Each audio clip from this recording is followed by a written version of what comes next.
Hello guys everybody what's up so guys आज हामीले Microsoft office वर्डमा लोगो एकाडेमिक लोगो कसरी प्रोफेसनल एकाडेमिक लोगो बनाउने भनेको बारे जानकारी दिन गइरहेका छौँ। यसको लागि हामीले माइक्रोसफ्ट अफिस वर्ड 16 युज गर्न गइरहेका छौँ। फर्स्ट अफ अल हामीले माइक्रोसफ्ट अफिस वर्ड युज गर्दैछौँ, ओपन गर्नेछौँ यसलाई। यसको लागि स्टार्ट बटनसँग आर प्रेस गर्छौँ, यसमा हामीले लेख्छौँ विनोड। हाम्रो अब ओपन भन्नु गइरहेको छ। हाम्रो यस्तो इन्टरफेस देखिरहेको छ, यसमा हामीले ब्ल्याङ्क डकुमेन्टलाई चुज गर्नुपर्ने हुन्छ। त्यसपछि हामीले लोगोको लागि मेन जानुपर्ने हुन्छ इन्सर्ट ट्याबमा। यसमा गएर हामी सेप युज गर्छौँ, सेपबाट हामीले लोगो बनाउने गर्छौँ। यसको लागि हामीले फर्स्ट अफ अल यो टु नोट सेप लिने गरेका छौँ, हामीले ड्र गरेका छौँ। यसलाई हामीले एक्ज्याक्ट लोगो भनेको हाम्रो बन्ने चाहिँ साइज यसको 1.25 इन्चभित्र बन्ने गर्छ, कुनै पनि हाम्रो सरकारी कार्यालय या प्राइभेट कार्यालयको लागि पनि। हाम्रो यो साइजमा बनेको छ। अब यसलाई हामीले जुम गरेर पनि काम गर्न सक्छौँ अलि। अब यसको भित्र हामीले लेख्नुपर्ने हुन्छ, यसको लागि हामीले ओडार्टलाई युज गर्छौँ। यसको लागि पनि हामी इन्सर्टमा गएर ओडार्टमा जाने गर्छौँ। यसमा हामीले यो डिजाइन लिने गइरहेका छौँ। यसमा ल हामीले आफ्नो इन्स्टिट्युटको नाम लेख्न गइरहेका छौँ। जस्तै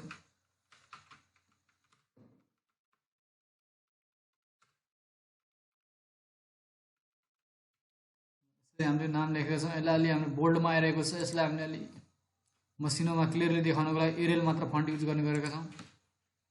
एरियलमा किनभने अलि राम्रो क्लियरिटी देखिन्छ। यसमा ओके गऱ्यौँ। यसलाई पनि हामीले पहिलोचोटि वार्प टेक्स्टमा गएर इन फ्रन्ट अफ टेक्स्ट गर्नुपर्ने हुन्छ।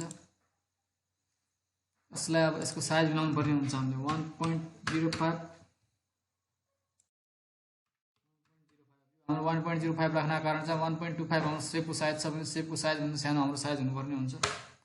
अब यसरी हाम्रो यो बनेर गोलो घुमेको छ। यति घुमिसकेपछि अब यसलाई हामीले माथि मिलाएर राख्छौँ। अब हामीलाई चाहिन्छ एड्रेस। यसलाई हामीले कन्ट्रोल डी दबाउँछौँ। कन्ट्रोल डीले चाहिँ हाम्रो डुप्लिकेट आउँछ। यसमा चाहिँ राइट क्लिक गरेर हामीले एडिट अप्सनमा जान्छौँ। अब यसमा गएर हामी चेन्ज गरिदिन्छौँ। जस्तै हाम्रो एड्रेस राख्नु छ,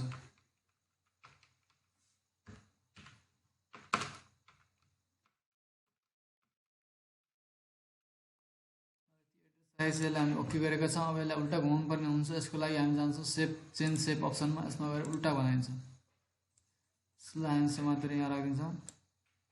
यसलाई अलिक सानो बनाउनु छ भने पहिलो पोइन्टमा क्लिक माउसको लेफ्ट बटनलाई क्लिक गरेर तलतिर ड्र्याग गर्छौँ। यो सानो भएको छ।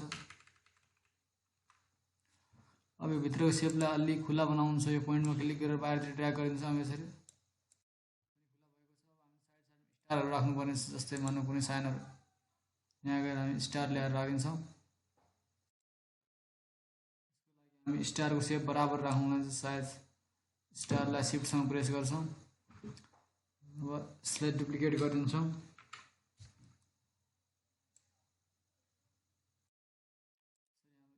आइसकेको छ। अब बिचमा हाम्रो कुनै पनि संस्थाको इन्स्टिट्युटको कुनै पनि बनाइरहेको छ भने लोगो भने चाहिँ यसमा कुनै पिक्चर राख्नुपर्ने हुन्छ। यसको लागि एउटा पिक्चर नेटबाट हामी लिन्छौँ।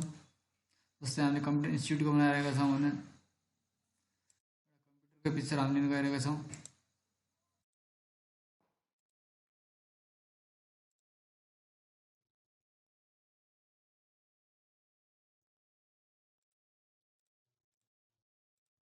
यहाँ लेख्छौँ कम्प्युटर कार्टुन स्टुडेन्ट।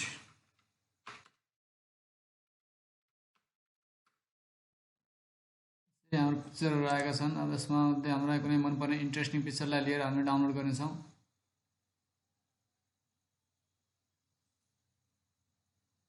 जस्तै यो पिक्चर छ, यसलाई हामी सेभ गरिदिउँ।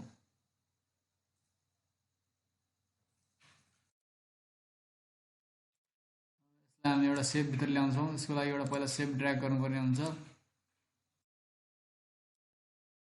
लिएर सेप फिल्डमा जान्छ, यसमा गएर पिक्चरमा जान्छौँ। पिक्चरमा गएर अर्को अपलाइन हाम्रो डेस्कटपमा राखेका छौँ। हामी डेस्कटपमा जान्छौँ। आइकन चुज गऱ्यौँ, इन्सर्ट गऱ्यौँ। यसलाई हामीले यहाँ मिलाएर राखिदिन्छौँ। यसलाई चाहिँ सेन्ड टु ब्याक गरिदिन्छौँ, हटाइदिन्छौँ। हामीले यसको सेप आउटलाइनमा पनि कलरहरू हालिदिउँ कुनै सेप फिल्डमा। आउटलाइनमा पनि कलर हालिदिन्छौँ सेप आउटलाइनमा गएर।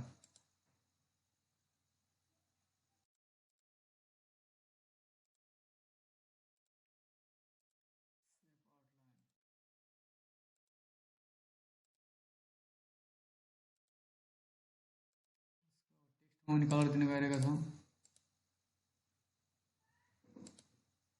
यसको आउटलाइन कलर हटाइदिन्छौँ। यसमा पनि नो आउटलाइन, यसमा हामी कलर दिने गइरहेका छौँ। यसरी हामी स्टारभित्र पनि कुनै कलर राखिदिउँ।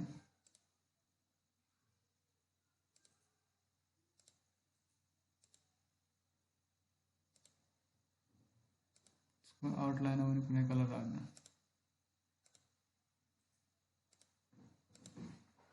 अब हामीले यसमा इस्टाब्लिसमेन्ट भनेर देखाउनु पर्ने हुन्छ। यसको लागि एउटा अलग हामी डिजाइन दिने गरेका छौँ। यसमा सेपमा गएर तल ब्यानर,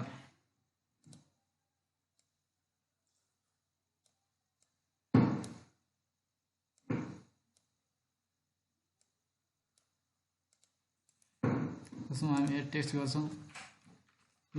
इस्टाब्लिस्ड दिएको छौँ। यसलाई हामी सेन्टरमा राखिदिन्छौँ।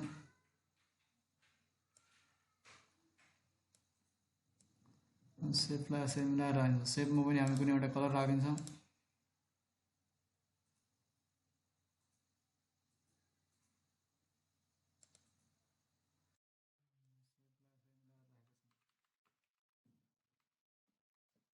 सेपको आउटलाइनलाई हामी हटाइदिन्छौँ। दिन्छौँ।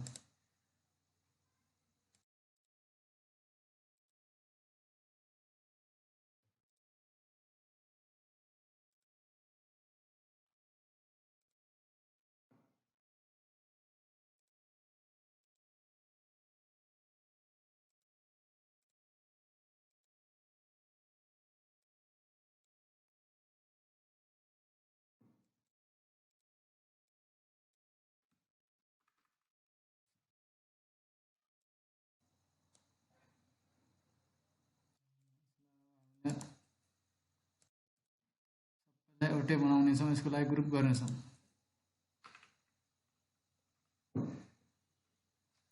यसको लागि पहिला हामी सेलेक्ट अप्सनमा गएर सेलेक्ट अब्जेक्टमा जान्छौँ।